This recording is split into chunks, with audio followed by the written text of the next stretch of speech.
député. La parole est à Monsieur Gilbert Collard pour les non-inscrits pour 5 minutes, Monsieur le député.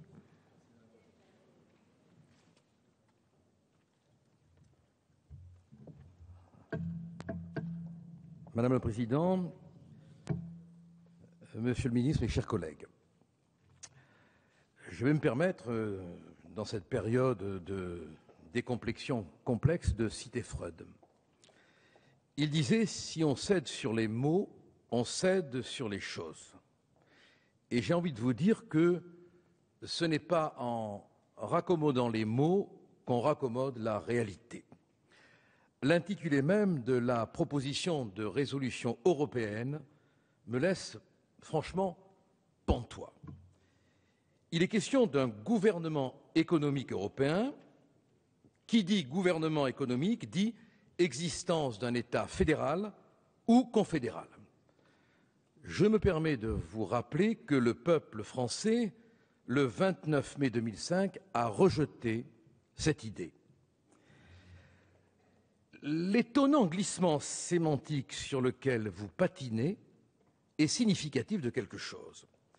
Le traité du 2 mars 2012 n'évoque, lui, qu'une gouvernance de la zone euro.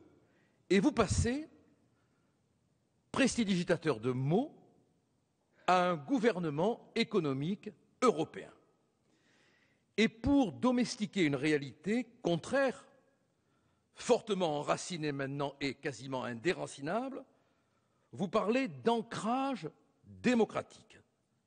Quel ancrage? Quelle démocratie? J'ai envie de dire, arrêtez de jouer avec les mots comme avec des masques de carnaval qui ne cachent pas la réalité du visage. La réalité, elle a été évoquée ici. On a parlé de déficit démocratique.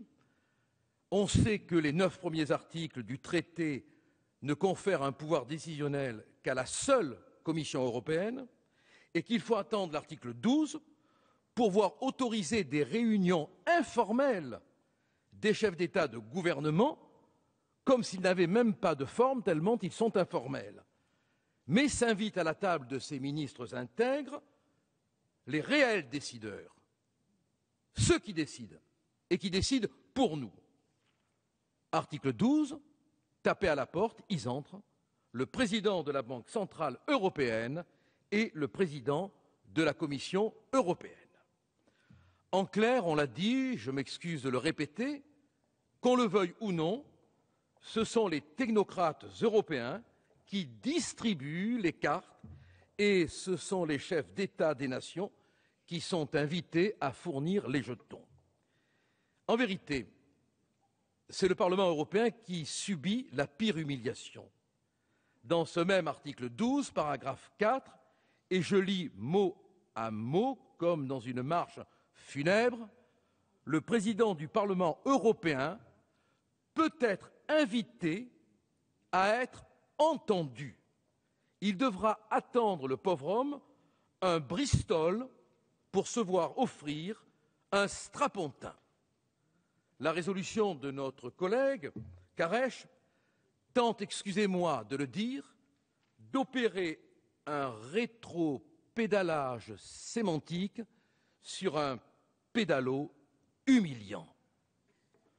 Nous voici ravalés au rang de la supplique. Pourquoi? Parce que depuis le 9 octobre 2012, nous n'avons plus la main. L'article 13, qui porte peut-être malheur, dit tout.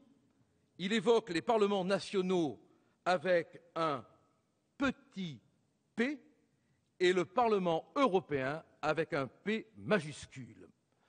Cette proposition de résolution, qui est une tentative de raccommoder la réalité par un raccommodage de mots, ne veut rien dire. Si, elle dit quelque chose.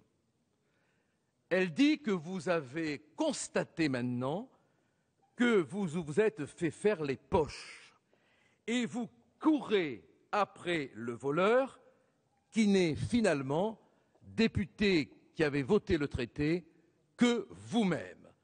Vous avez été des souverains sourds à tous les arguments et vous avez abdiqué notre souveraineté et maintenant vous tentez par tous les moyens de la récupérer. C'est trop tard. Merci, monsieur le député.